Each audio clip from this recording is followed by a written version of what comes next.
Welcome to Hockey Night Insider Special Edition here at Wish Cup at Corona Inline. Our first guest is Pedro de Leon. He plays for the Snipers out of West Covina.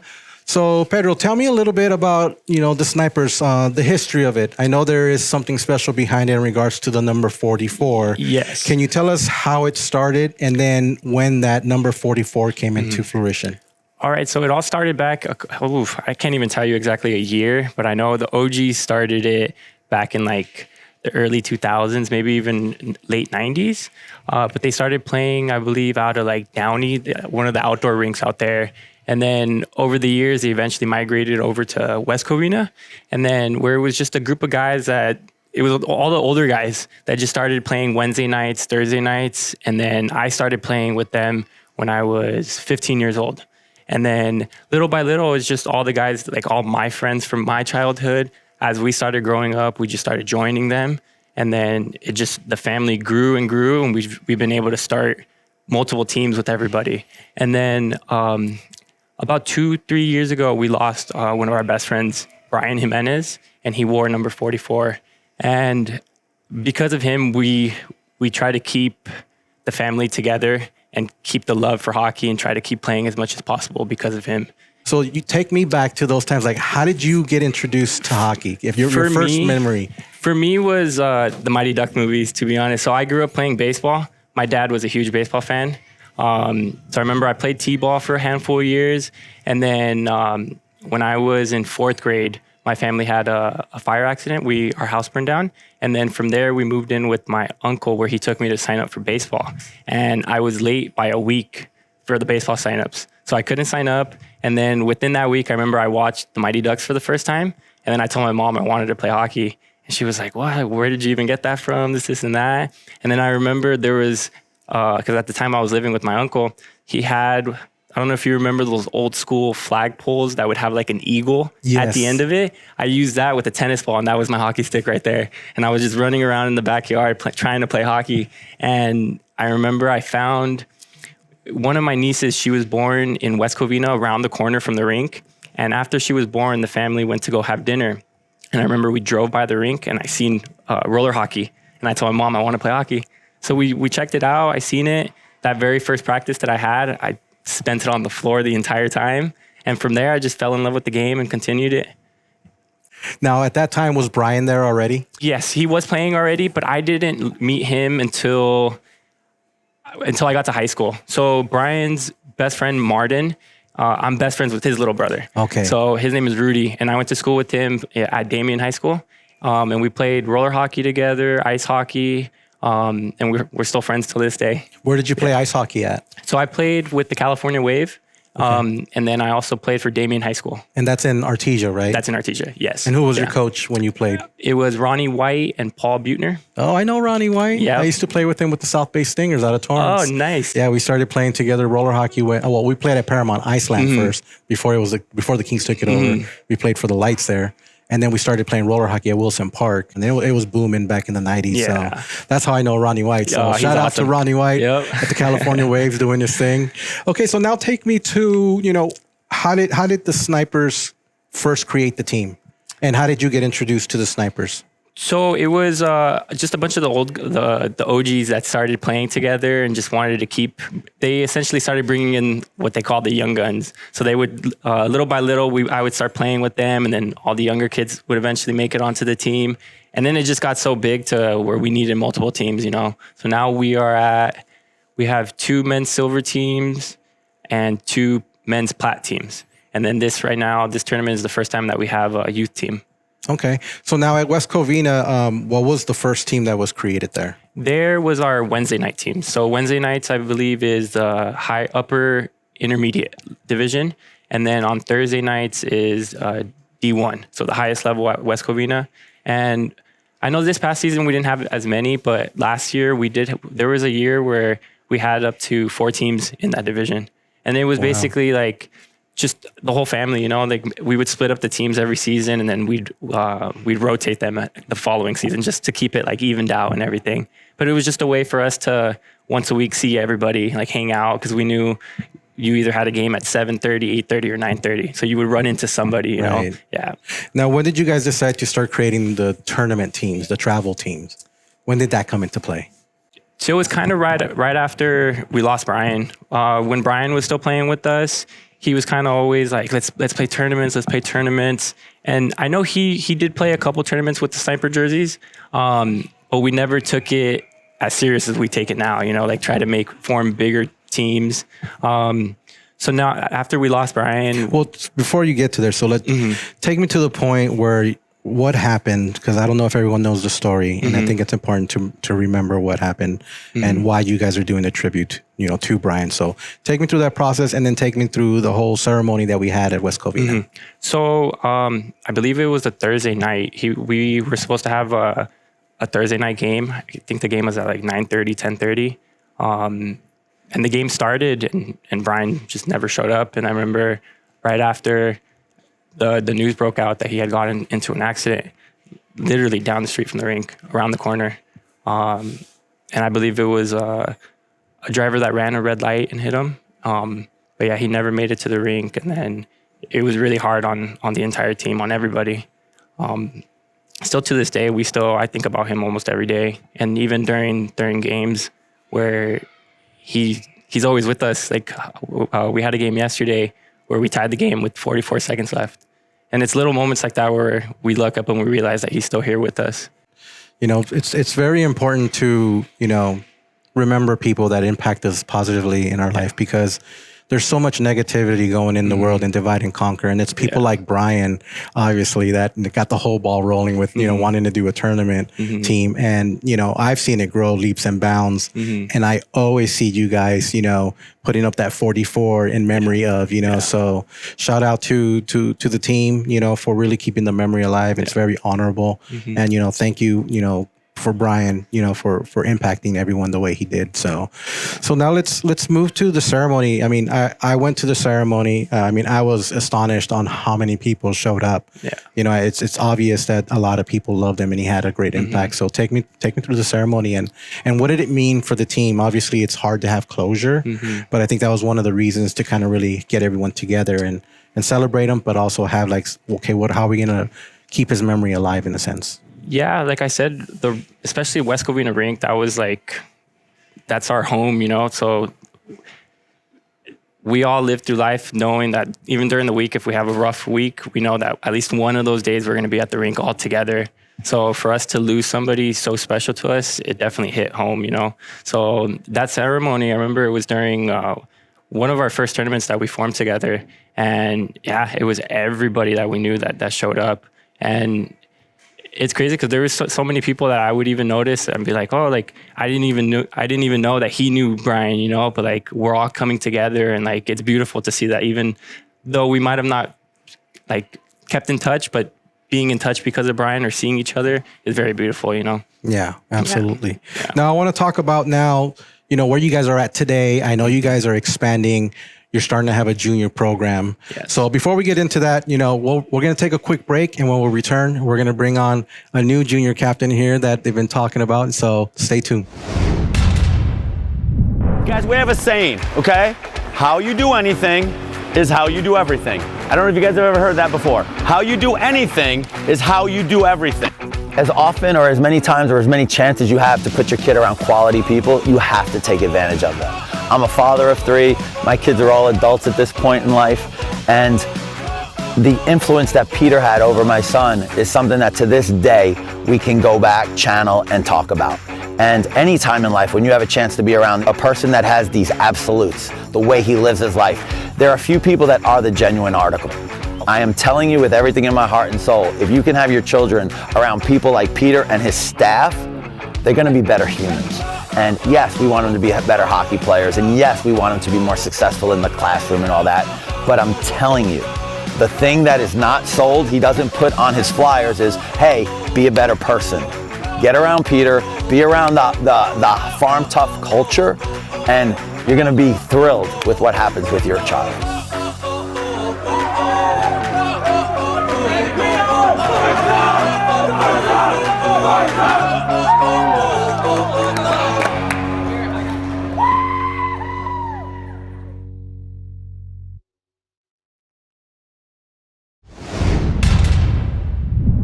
Welcome back to Hockey Night Insider, Wish Cup edition. We have a special guest here. We have Anze De Leon that plays for the Snipers program. And we also have Pedro De Leon, which they're related. So let's get right into it. All right, Anze. So tell me, how did you first get introduced to the Snipers? I mean, obviously, your uncle plays for them. What was your first memory of how you were introduced to hockey? So when my uncle left his stuff and he had no game, I used to like take his gloves and take his hockey stick and get a ball and stick handle. What was the first team that you joined or first rink where you started practicing and you started playing on a team? What was that? West Covina, West Covina. And what was the team that you played for? the Rink Rats, So once you started playing for the Rink Rats, what was the next team you played? Dango Dojo. Tell me what attracted you about Dango Dojo, joining that team. Well, Ethan's a big reason as to why he has been playing tournaments. I don't know if he reached out to us or if we reached out to him, but Ethan, he was really the only person that I knew that was running a team. So we reached out and we introduced him to Anze, and they just hit it off, and he was always inviting him back onto the team. Now, let me ask you this, Pedro, because I don't really know what the process is to getting onto a Dango Dojo team. So is it something where they invite you, or is it something that you start, practicing with them and then they're like, okay, we'll throw them on a tournament team? How does that work? What's that process look like? I think it's both. I think Ethan invites kids, and then there's also kids that approach him and interested in playing for him because he's a really good coach. And then it was the same thing with us. I had no other coach that I could reach out to, so I reached out to Ethan, and he was happy to bring him on. Yeah, and then he was even helping us. Like there was a lot of tournaments where we didn't have a team, and he would reach out and be like, "Hey, do you guys have a team? If not, come play with us." What did you find was different playing for like a coach like Ethan versus, playing at, let's just say, a West Covina? Did you see a difference? Yeah, the team's better and it's fun How fun is it to go to the Dango Dojo? because you can shoot around, practice, and yeah, And hanging out with your friends, right? It's always cool, right? yep. Okay, cool. Now, playing in the tournaments, tell me what goes through your mind. Like, what are you most excited about when you go play a tournament? Scoring, Yeah? hanging out with my friends, have fun. Now, when you score, what's your favorite shot to score? What's your move? Upstairs, Upstairs? Everybody likes to go for the clank upstairs all day. So what, do you have a favorite celly? no. No? We're still working on that. Still working on that. Yeah, that should be one of the training programs that they have, right? All right, excellent. Now, let's talk about Narch. Have you ever been to Narch? Yeah, bunch of times. All right, tell me about Narch. What do you like about Narch? The game goes fast. The kids are fast. They're good. And it's fun winning. Yeah? Does your team normally win? We always get second place. All right. So never had first place yet? We have once. One time? What year was that? 2024. All right, so it was last year you guys won. So what did it feel like winning last year and then getting second place this year? Fun, mad, sad. And yeah. So Pedro, tell us a little bit now about the sniper program from West Covina. I mean, I know you just told me that some of the players sometimes play with Dango Dojo, but are you guys trying to do now your own teams? Yeah, so it all started, it was just, when was it? I think it was a qualifier in Irvine like 2 months ago that I played. And we went out to dinner with Martin and Dennis. They're the two of the guys that help run the sniper program. So we went out to dinner, and just over a couple of beers, I threw out the idea that my nephew wanted to keep playing roller, and that his ice team, that most of the guys on that team play roller as well. So like for me, my biggest memories, like what I hold on to the most are my roller weekends that I had when I was younger. Like my favorite thing was spending the rink all day at the rink. Like now it's a little bit different where they have like 1-2 games a day, and then they don't come back till the following day. But when I was growing up, I remember I would play like 3 games a day. My mom would go drop me off at the rink, and I wouldn't see her till the afternoon, Right. Whereas now they're here for a couple hours and then they get to go home. But it's still the fact that they're together in one place the whole weekend. Like I love it. It's my favorite thing. Now talk to me about, I saw on Instagram about him being a captain of the team. Like, is that just sort of like a tribute celebrating the fact that you guys are going to start doing a junior program? Yes, exactly that. Like how Martin was joking, saying that he was born as sniper. Ever since a little kid, he's always been around the hockey world, especially with me and my friends. So I think it was 3 years ago. I took him to because every Thanksgiving we do a turkey skate at West Covina, and it's mostly just our family, like the Sniper family. Sure. And when he first started skating, I took him to his first one, and he was right there, the only kid, like barely skating and everything. Wow. And then little by little, he's been showing up the older guys a little bit more. But yeah, he loves it, and he's always been wanting to wear a Sniper jersey. So that's where I had came up with the idea of making a team for him. And then for me, I've never really coached before. I've helped out here and there, but to be honest, I don't know what I'm doing so much. But it's a very rewarding thing seeing my nephew and the kids have fun out there. A lot of the things that I learned through hockey, I use in my job today. Yeah, 100%. Team play, you know, wake up and show up, you know what I mean? Be there early. Think about your team before yourself. Don't be selfish, right? So those attributes are really important to instill. So my question to you, you know, how important is that? I think it's very important. And honestly, I've never, except for maybe my very first year of ice hockey, but every coach that I've ever had has always taught me some sort of life lesson. And they've always have made it known that that's just as important as playing the game, you know, because it's stuff that we still carry to this day, like showing up on time, like how you mentioned, being there early, being ready to work, giving your all, you know, it's something that I try to teach him all the time.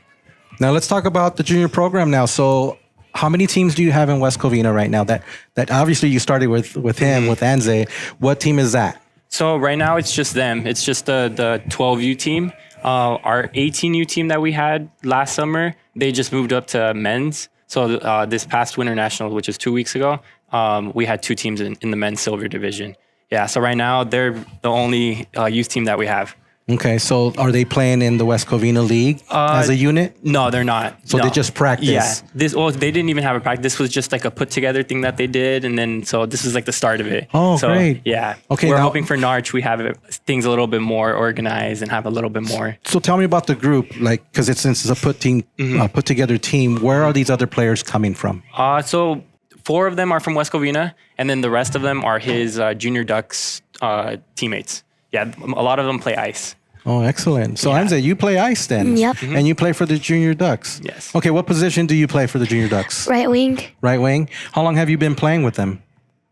This is his 2 years. Third year. Third year. All right. Now tell me about ice versus roller hockey, because this is very controversial, right? And probably not so much for you because it's a little more normal for kids to play roller hockey and ice hockey. But when you and I were growing up, roller hockey was looked down on, and that's where the whole phrase roller daddy came from, right? Which was like kind of a put down. But now, you know, with Roller Dad News and things like that, that's kind of changed. It's not a bad stigma anymore. And it's actually a good thing now that you play roller hockey, because in roller hockey, as you know, you get to play with the puck a little bit more than ice hockey, right?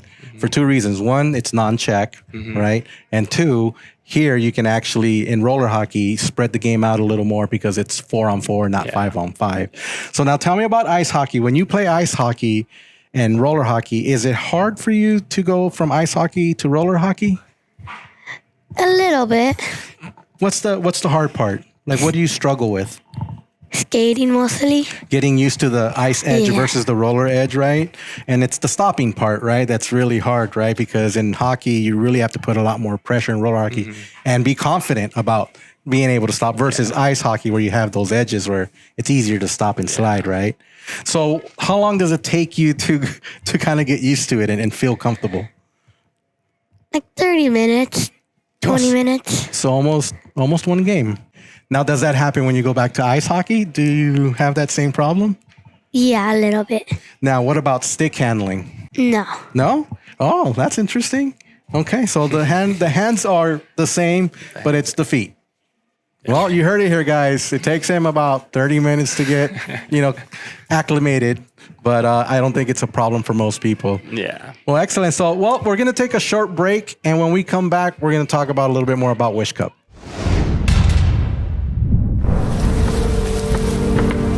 It happens in a flash. A hush. The crack of thunder. Practice paid off. Preparation made good. When everything we work to build Takes flight.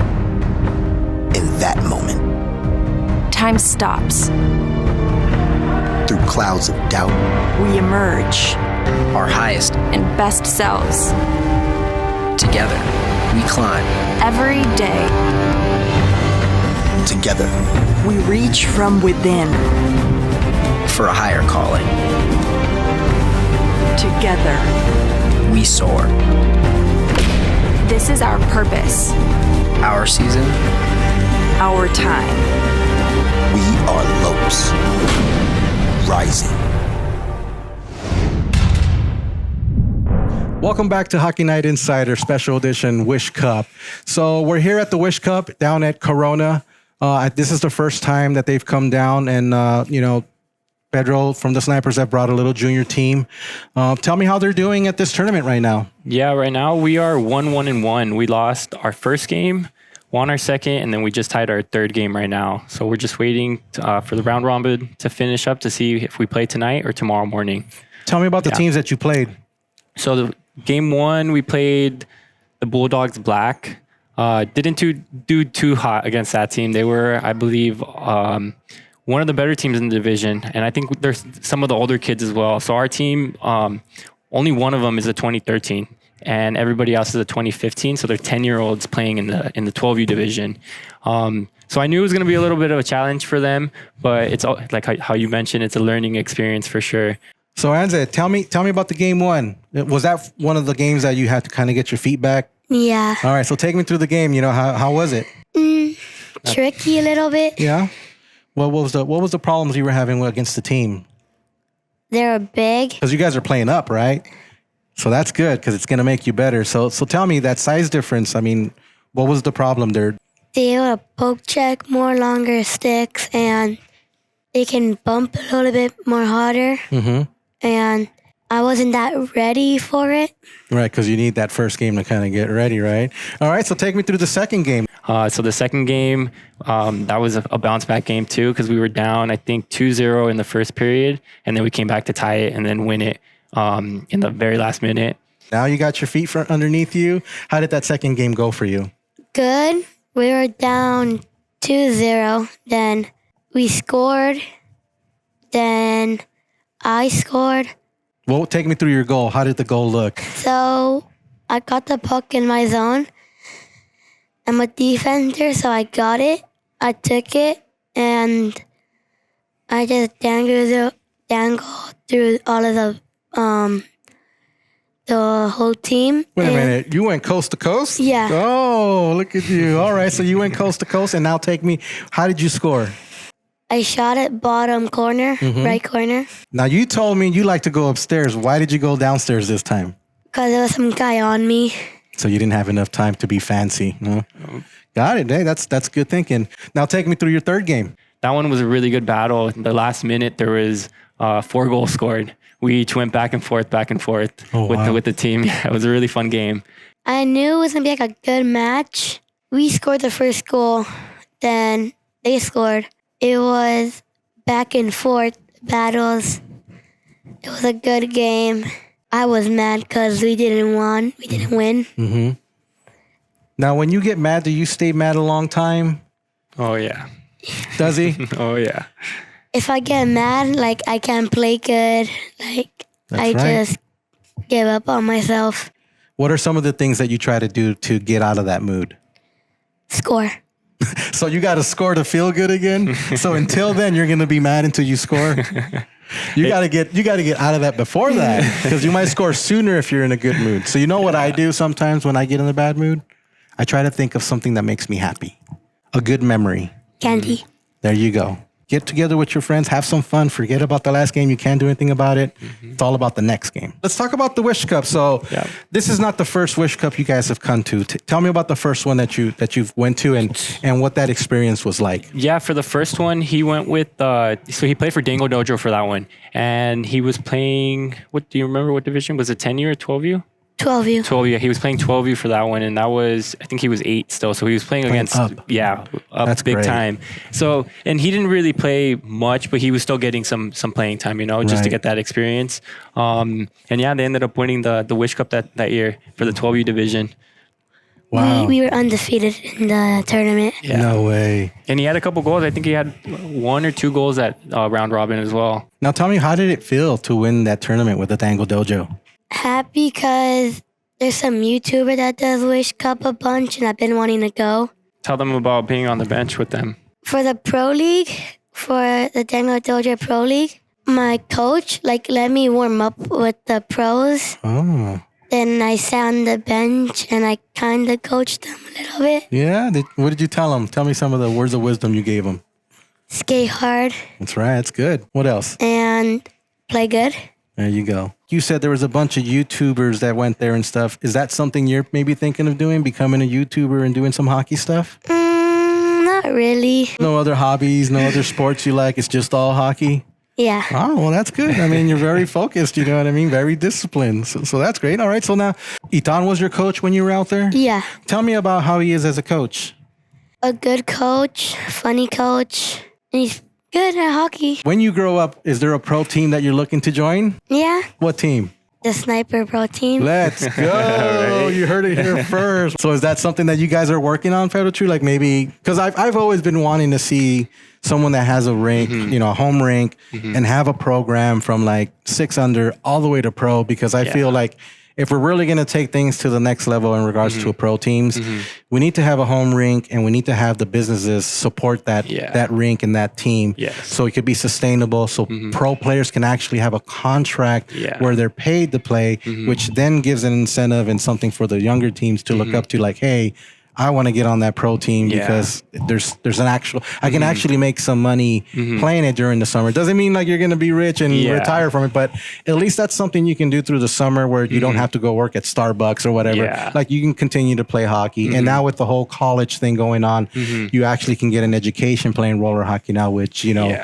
Aiden Schwitz has done an amazing job at GCU creating that program. Not to say that the other schools aren't doing a great job, but he's really had brought it to the social media and the masses of, you know, trying to grow that program. So kudos to them, you know, for doing that. And, you know, that's good for you, because when we were growing up, we didn't have those opportunities, and there's a lot more opportunity now for those things. So, all right. So you guys went to the Wish Cup there. You guys ended up winning it, which was a great experience. Now we're here. Why is it special? Tell me, what was your motivation to enter? Well, just like how you mentioned, the Wish Cup is very big on social media. And a lot of the kids wanted to come see all the YouTubers and those special games that they put on. Yeah. Now, before we leave here, can you tell our audience, you know, if they're interested in playing in the Snipers program, how can they find you? They could reach out to us on Instagram. Our handle is Snipers Hockey LA. And then we also have a website, snipershockeyla.com, where we have the history of all the teams that we have. And yeah. Great. Now, if there's a way of people to support you, do they go to the website? Do you guys like sell apparel and things like that? Like, yes, we have our team store on our Instagram bio as well. Yeah. Okay, great. Well, you heard it here first, guys. You know, Snipers is a great program down in West Covina. You know, we have our youngest captain here that's, you know, starting that junior program. And as you heard from the captain, you know, there is going to be a pro team, you know, eventually. So let's look forward to that. We do have a lot of affiliates that are working with us, and we are looking for media partners to collaborate with. Like, we're collaborating with you guys, where you guys are adding us as collaborators. We're more than happy to help not only share your content, but we can connect the dots and get you more connected with the community. So thank you guys for being our guest, and good luck on the rest of the tournament. Thank you. Give us a like and follow on Instagram and Facebook. Until then, guys, keep playing hockey.